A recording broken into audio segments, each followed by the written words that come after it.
یہ مجھے بتائیں، یہ دو تین ڈیولپمنٹس پہلے ہم نے سنا تھا کہ خان صاحب کی اپلیکیشن نہیں لگے گی اس سال، وہ 8 کو سنا، وہ بھی بشرا بی بی کے ساتھ ان کا بھی بیل شیل کا لگ رہا ہے۔ یہ جو ملٹری کورٹس وغیرہ کا اب فیصلہ اس ہفتے آ جاتا ہے، اس کا کیا اثر پڑ سکتا ہے اگر سویلینز کا ملٹری ٹرائل الاؤ کر دیا کورٹس نے؟ خاص طور پہ 9 مئی کا ایک اسپیشل انسیڈنٹ تھا جس کی تاریخ میں نظیر نہیں ہے، تو گورنمنٹ پھر موو کرے گی کہ عمران خان کا اور باقی سینئر قیادت کا ملٹری ٹرائل ہو؟ نہیں دیکھیں، اگر فیصلہ یہ آتا ہے کہ سیولین کا ملٹری ٹرائل نہیں ہو سکتا تو پھر گورنمنٹ کیوں کر موو کرے گی؟ نہیں، اگر یہ فیصلہ آتا ہے اور اگر کہ ہو سکتا ہے، نہیں اگر ہو سکتا ہے تو پھر وہ جو کیسز ہیں وہ تو آلریڈی ملٹری کورٹ کے سپرد ہیں اور وہاں پہ پینڈنسی ہے، تو وہ کیس جو ہے وہ دوبارہ پھر شروع ہو جائیں گے اور ان کا ٹرائل جو ہے وہ میرا خیال ہے کہ نیکسٹ 30 ڈیز میں اس کا ٹرائل ہو جائے گا۔ اور یہ جتنا لمبا انہوں نے کبھی ادھر اپیل کر کبھی ادھر اپیل کر، اتنی دیر میں تو ہو سکتا ہے کہ وہاں پہ فیصلے ہو جاتے ملٹری کورٹس میں، اور جو بری ہونے والے تھے وہ بری ہو جاتے، جن کو سزا ہوتی ان میں سے اکثر کی تو سزا پوری ہو چکی ہوتی،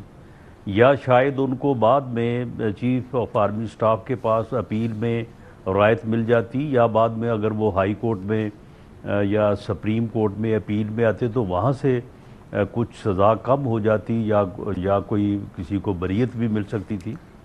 تو یہ تو انہوں نے خام خواہ ایک نقطے کے اوپر جو ہے وہ لوگوں کو جو ہے وہ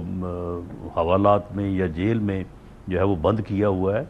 یہ ان کی لیگل ٹیم نے کوئی اچھا مشورہ نہیں دیا پی ٹی آئی کو یا ان لوگوں کو جو لوگ اس معاملے میں گرفتار ہیں۔ رانا صاحب،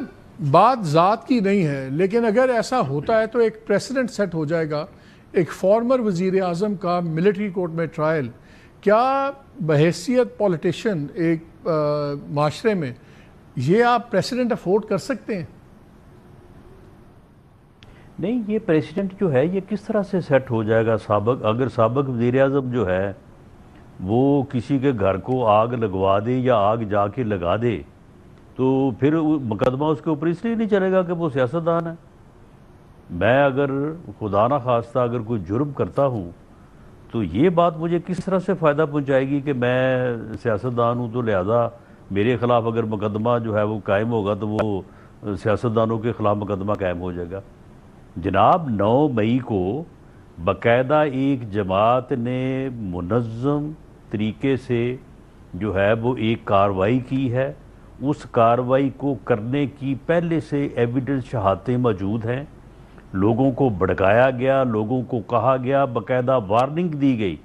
کہ اگر یہ کیا تو ہم یہ کریں گے، اس کے بعد جب وہ ہوا تو اس کے بعد انہوں نے کیا۔ تو اب اس میں جو ہے وہ یہ کہ جی مقدمہ، اب اگر آپ کنٹونمنٹ ایریاز میں جا کے کوئی جرم کریں گے یا آپ بارڈر کے اوپر بارڈر کراس کریں گے یا وہاں پہ کوئی جرم کریں گے تو وہ ملٹری کورٹ کے تحت اس سے پہلے سویلین کے خلاف مقدمات نہیں چل رہے۔ بیسیوں لوگ جو ہے وہ یعنی جو ملٹری ایکٹ ہے اس کے تحت ان کو سزا ہوتی ہے اور سزا ہو کے وہ جیلوں میں آتے ہیں۔ اس کے بعد ایک جوڈیشل اپیل کا حق جو ہے وہ ہائی کورٹ میں اور سپریم کورٹ میں آئین نے دیا ہے، اسی لیے دیا ہے کہ یہ دیکھا جائے کہ وہاں پہ کوئی جو ہے وہ زیادتی یا کوئی ناانصافی تو نہیں ہوئی، اور بعض لوگ پھر بری ہو جاتے ہیں، بعض لوگ بری نہیں ہوتے، ان کو سزا پوری کرنی پڑتی ہے۔ یعنی پاکستان ملٹری ایکٹ 1952 جو ہے وہ پچھلے 70 سال سے کیا کر رہا ہے؟ اگر وہ غلط ہے یا وہ ایک ویلڈ پیس آف لا نہیں ہے تو اس کو منسوخ کر دیا جائے، ختم کر دیا جائے اس کو۔